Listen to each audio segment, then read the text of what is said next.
Baldur's Gate 3 is an RPG game on the PlayStation 5 and I've been loving it. You've got 11 playable races to choose from, and some of these have sub-races. You can choose your abilities and skills and fully customize your character, how you want to set them up. The game is fantastic. There's so much to explore and do, and the graphics to the many different environments are incredible. Often you will enter into dialogue and need to make a choice. The storylines are brilliant, and sometimes it can feel a little bit like, "Ooh, am I making the right choice?" But I decided to just play the game and go for it.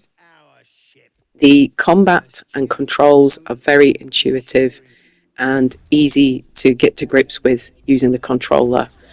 I found this to be a good experience throughout the game.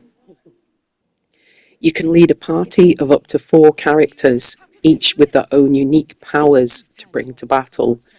So I have a barbarian that's been a good solid fighter.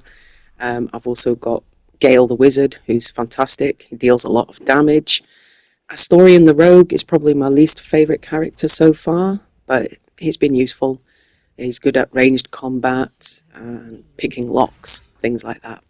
And of course, Shadowheart, who the game kind of puts on you.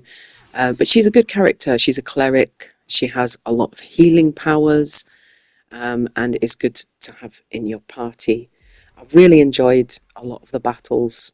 Some of them can get a bit tricky, so it's good to save the game often, because you might need to reload and go again from an earlier point in the game.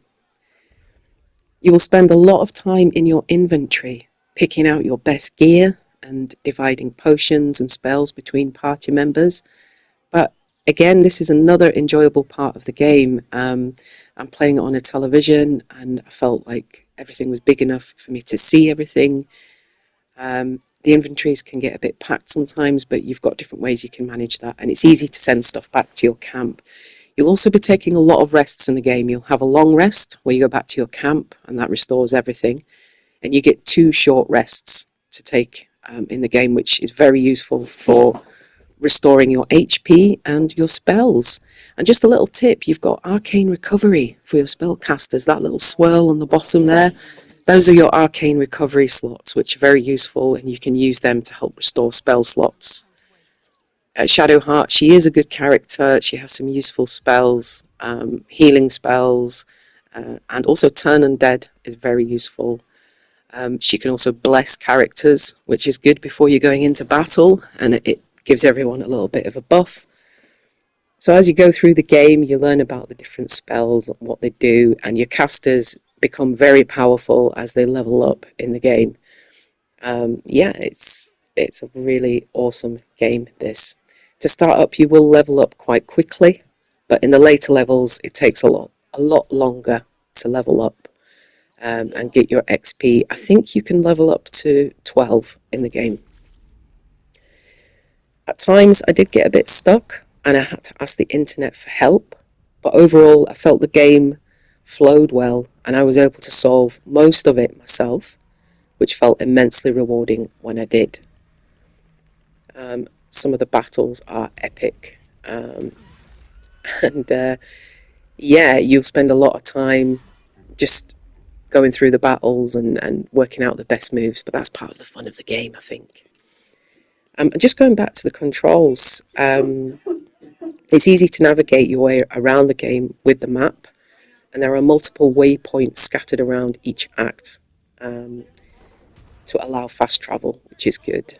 There are 3 acts in the game, each packed with immersive and varied environments, quests, battles, and puzzles.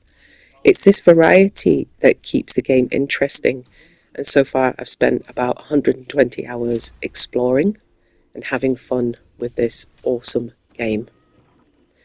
The characters are fantastic, and they each have their own storyline woven well into the fabric of the game.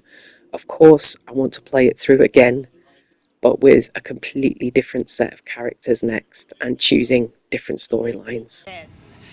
Baldur's Gate 3 on the PlayStation 5 is a gaming triumph. I think they've done a fantastic job on this game. And once I've completed it, I'm looking forward to getting any expansion packs that come with the game.